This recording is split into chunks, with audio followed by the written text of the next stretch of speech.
Pembangunan jembatan air aman di Desa Lubuk Batang Oku diduga telah terjadi maladministrasi setelah petugas dari Ombudsman RI melakukan pengecekan langsung di lokasi jembatan tersebut.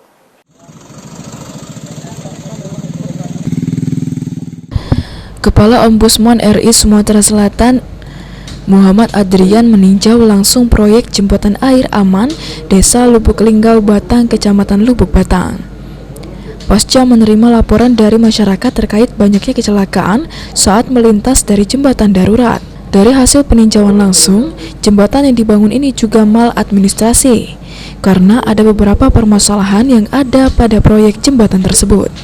Di antaranya tidak dibangunnya jembatan darurat yang baik sehingga menjadi penyebab kecelakaan.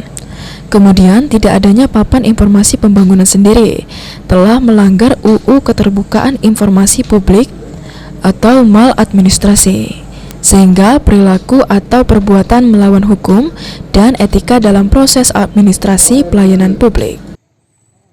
Memang kenyataannya tidak ada papan proyek di sini. Dalam SOP-nya, pembuatan papan proyek itu wajib.